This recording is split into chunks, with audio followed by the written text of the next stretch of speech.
매년 우리는 고난주간을 맞습니다. 고난주간을 맞을 때마다 우리는 다시 십자가 앞으로 나아가기를 소원하면서 보혈의 능력이 우리를 덮어주시기를 간절히 바라는 마음으로 때로는 금식하고 때로는 우리가 즐기던 것을 내려놓기도 하면서 기도의 자리로 나아가려고 몸부림을 칩니다. 어쩌면 고난주간 한 주간의 이 은혜가 우리 상반기를 십자가의 은혜로 살아가게 만드는 은혜의 동력이라고 해도 과언이 아닐 것입니다.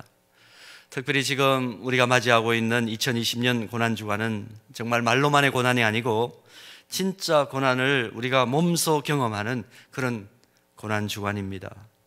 3월 한 달 내내 예배당에서 보고 싶은 성도들의 얼굴을 마주할 수 없는 그런 고난을 경험하는 가운데 일생에 또 단 한 번밖에 경험할 수 없는 이 2020년 고난주간을 도대체 어떻게 보내는 것이 주님의 십자가를 다시 바라보고 또 묵상하는 의미 있는 고난주간이 될 수 있을까 참 많이 기도하면서 묵상을 했습니다. 우선은 저의 마음에 계속해서 이 주님의 고난의 십자가가 제대로 묵상되고 십자가 앞에서 제대로 결단이 서지 않으면 이 전반기를 은혜로 제대로 달려가기가 어렵겠다 하는 거룩한 부담감이 계속해서 저 안에 생겼습니다. 지금 모이는 것들도 다 힘들고 또 모이지 말라고 하는 물리적 거리두기도 더 강화되는 그런 상황 속에서 과연 이 특별 새벽 기도를 하는 것이 무슨 의미가 있을까? 인터넷 생방송을 한다고 하더라도 과연 성도들이 깨어 있을 수 있을까? 여러 가지 생각들을 많이 했습니다만은 그러나 이 귀한 시기에 우리가 함께 거룩한 부담감을 가지고 한 주간을 보내지 않으면 참 앞으로의 시간을 은혜로 달려가기는 정말 어렵겠다. 그런 거룩한 부담감이 저 안에 자꾸만 올라왔고 성령께서 자꾸만 저를 추동하는 것을 제가 느낄 수밖에 없었습니다. 그래서 기도하는 중에 특별 새벽 기도회는 중단하지 않아야 되겠다 하는 결심을 했습니다.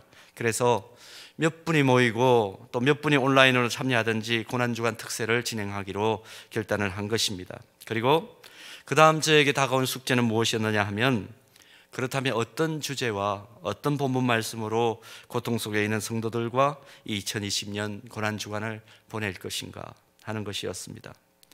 이 독특한 경험을 하는 한 번도 경험해 보지 못했던 이 고난주간에 도대체 어떤 말씀을 나누어야 하나님이 주시는 자유와 회복을 경험하고 새로운 희망을 가질 수 있을 것인가, 이것이 저 앞에 던져진 과제였습니다. 그러는 가운데 붙던 말씀이 예레미야 애가 말씀이었습니다. 그리고 묵상하는 가운데 붙던 요절 말씀이 예레미야 애가 3장 24절에서 26절 말씀이었습니다. 그리고 정리된 주제는 나는 하나님만 바라리라. 나는 하나님만 바라리라. 이것이 성령께서 저에게 주셨던 한 주간 동안에 움직여 가야 될 주제표였습니다. 예레미야 3장 24절에서 26절 말씀을 제가 한번 읽어드리겠습니다. 예레미야 3장 24절 내 심령에 이르기를 여호와는 나의 기업이시니 그러므로 내가 그를 바라리라 하도다. 기다리는 자들에게나 구하는 영혼들에게 여호와는 선하시도다. 사람이 여호와의 구원을 바라고 잠잠히 기다림이 좋도다. 이 말씀을 마음팍에 새기고 말씀을 나누기로 결심을 한 것입니다. 예레미야 애가를 이제 한 장씩 살펴보기를 원합니다. 모두 5장으로 구성된 이 예레미야 애가는 주전 586년에 바벨론에 의해서 무참하게 멸망당한 거룩한 도성 이 예루살렘이 있는 남유다 왕국의 슬픔을 노래한 말 그대로 슬픈 노래 애가입니다. 그러나 5장 전체를 보면 예레미야의 노래는 그저 슬픈 노래로만 끝나지 않습니다. 이 슬픈 노래는 하나님의 징계를 초래한 죄악에 대한 회개의 노래이고 동시에 슬픔 속에서도 하나님의 약속을 믿는 가운데 다시 회복될 날을 기다리는 간절한 소망의 노래입니다. 이런 내용을 담고 있는 예레미야 애가는 묵상하면 묵상할수록 2600여 년 전에 옛 노래가 아니고 남유다 왕국을 향한 노래가 아니고 하나님의 백성들이 지금 고난을 받고 교회의 영광이 상처를 입은 바로 지금 2020년 바로 이 시대의 노래다 하는 것을 깨달을 수가 있습니다. 2020년 고난주간 한 주간 동안 이 예레미야 애가를 함께 묵상하고 나누면서 이 고난의 시기를 우리가 통과하면서 돌아봐야 할 것은 무엇인지, 회개해야 될 것은 무엇인지, 그리고 어떤 자세와 심정으로 기도하며 하나님께서 약속하신 회복을 소망 중에 기다려야 할 것인지 함께 살펴보고 은혜를 나누려고 하는 것입니다. 그래서 오늘 새벽에 예레미야 애가 1장 전체를 봉독했는데 본문에서 발견한 중요한 사실은 첫 번째는 이것입니다. 예레미야의 시대나 지금 우리 시대가 너무 똑같다는 것입니다. 세월은 흘렀지만 인간의 악함은 변화되지 않았습니다. 똑같습니다. 그리고 그 상황 속에서 이 인간의 악함 때문에 당하는 고통은 똑같다. 당면한 현실은 똑같다 하는 것입니다. 오늘 본문 시작부터 우리가 깜짝 놀랄 만큼 그때나 지금이나 똑같은 것은 본문 1절 이렇게 시작되죠. 슬프다 이성이여 전에는 사람들이 많더니 이제는 어찌 그리 적막하게 앉았는고. 이 말씀을 보면서 정말 저는 전율을 느꼈습니다. 적막하다는 이 표현 참 마음에 와서 날카롭게 비수와 같이 제 심장을 찔렀습니다. 지난 3월 한 달 내내 교회는 적막 그 자체였습니다. 우리 교회만 그런 것 아니고 한국교회 전체가 적막을 경험했죠. 영광스러운 하나님을 구원받은 하나님의 백성들이 온 힘을 다해 올려드리는 찬송소리와 기도소리가 아예 들리지 않거나 교회 중직자들 소수들이 나와서 찬송과 기도할 수밖에 없는 그런 예배당이 되고 말았습니다. 그리고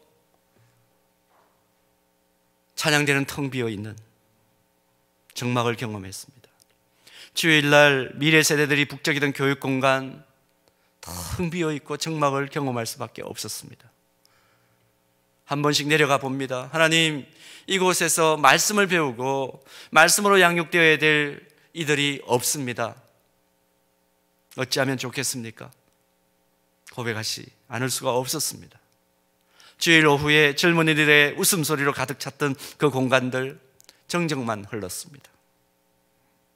어른들의 따뜻하고 정겨운 인사 나눔과 교제의 소리도 사라져버렸습니다. 정말 예레미야가 보았던 그 시대의 적막함이 오늘 우리 교회에,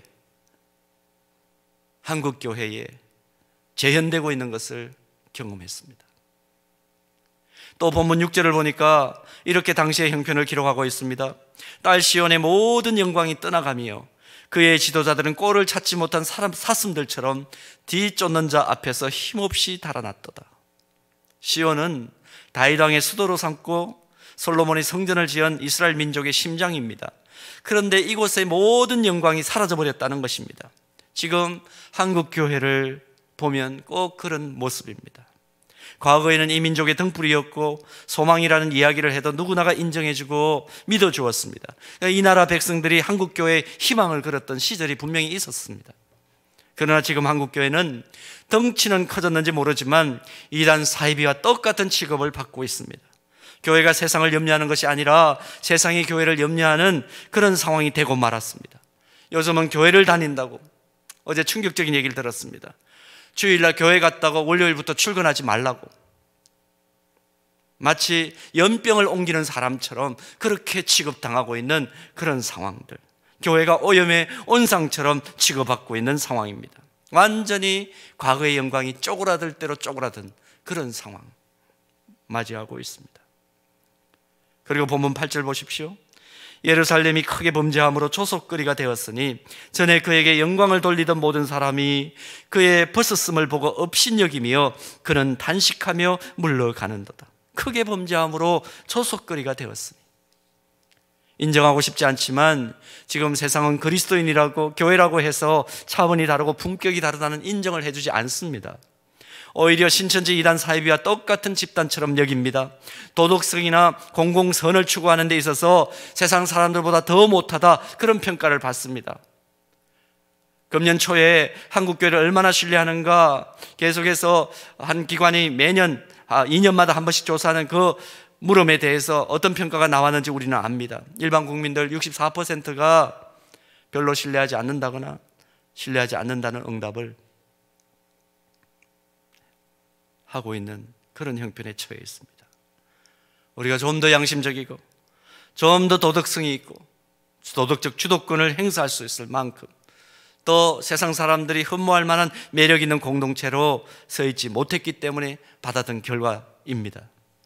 예레미야의 시대나 지금 우리 시대나 오늘 말씀을 보면 똑같은 아픔과 슬픔, 영광이 아니라 수치의 상황을 경험하고 있는 것입니다. 이것이 오늘 본문을 통해서 첫 번째로 발견하는 교훈입니다. 또 하나 두 번째로 오늘 본문에서 발견하는 것 있습니다.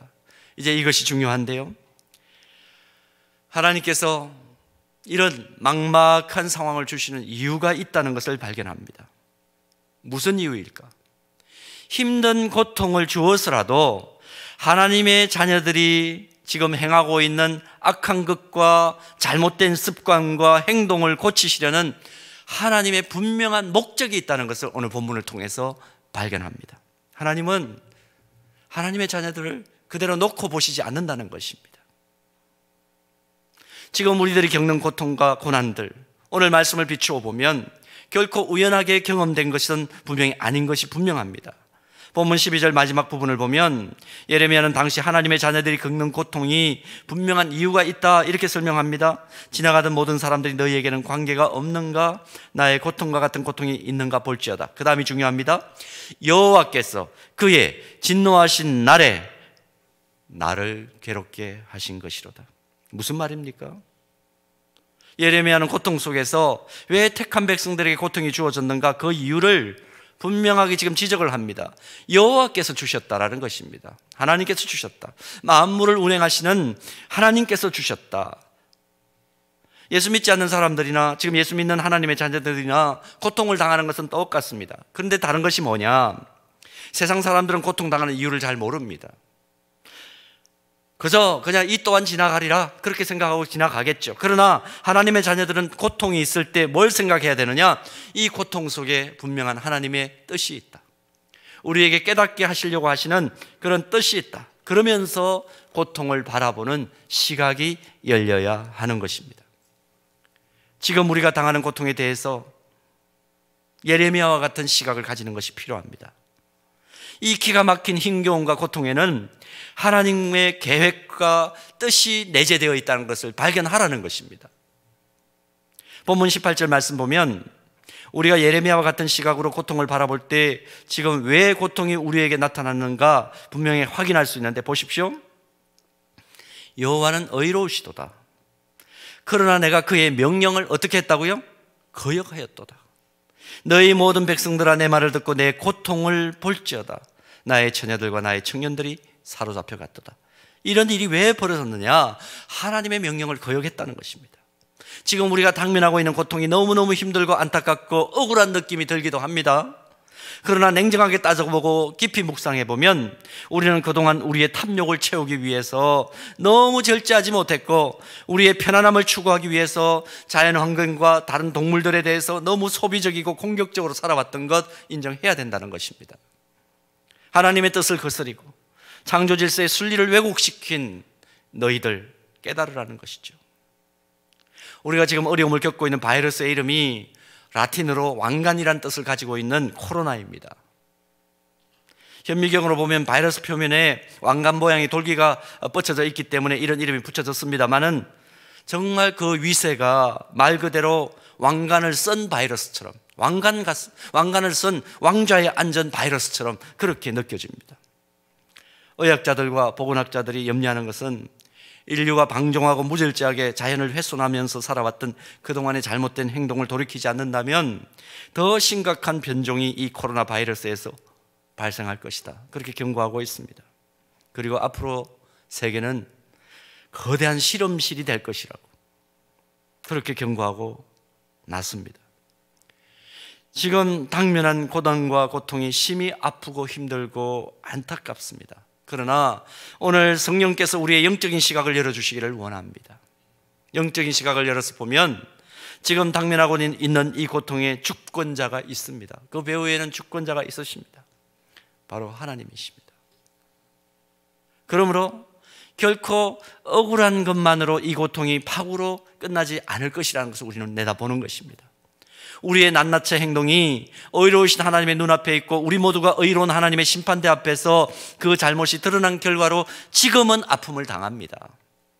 그러나 선하신 하나님께서 이 고통을 잠잠케 하시고 마침내 하나님의 자녀들에게 깨닫게 하실 것은 깨닫게 하시고 우리가 고칠 것은 고치고 회개할 것은 회개하고 하나님 앞에 돌아오면, 다시 십자가 앞으로 돌아오면, 고통의 멍에 벗으려고 주님 앞에 나오기만 하면 하나님은 우리들에게 이 고통의 터널을 지나가게 하시고 은혜와 자비에 풍성하셔서 우리에게 새로운 살 길을 허락해 주실 것이다 하는 것을 오늘 말씀을 통해서 확인하는 것입니다.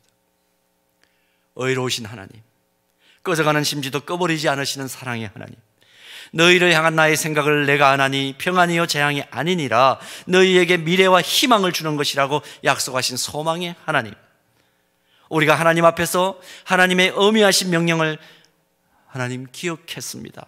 다시는 동일한 죄를 짓지 않겠습니다. 용서하시고 불쌍히 여겨 주옵소서. 다시 살려 주옵소서.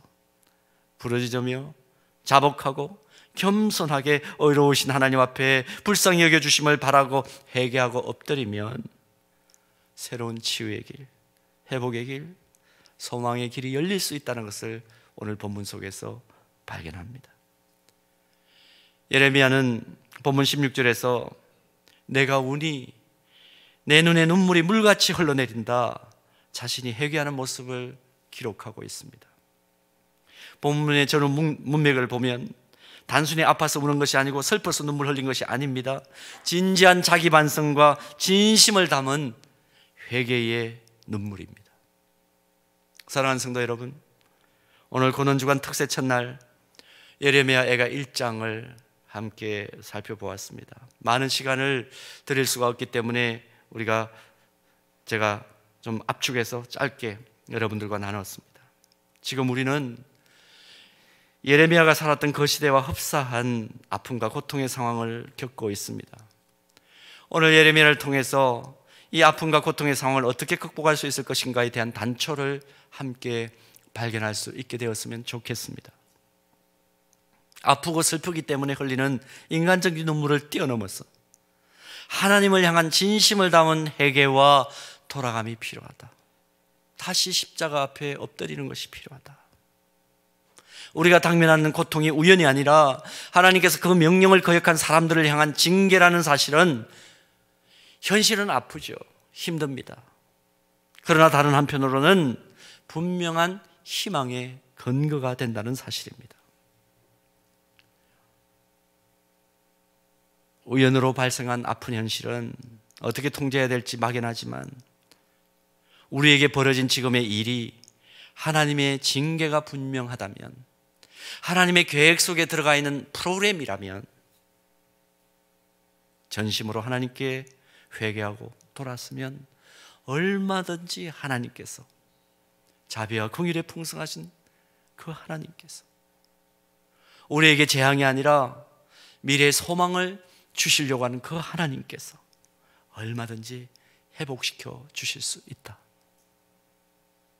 오늘 고난주간 첫날 아침부터 겸손한 회개로 하나님 앞에 진심과 전심으로 돌아가고 결단하는 저와 여러분 되기를 주님의 이름으로 축복합니다.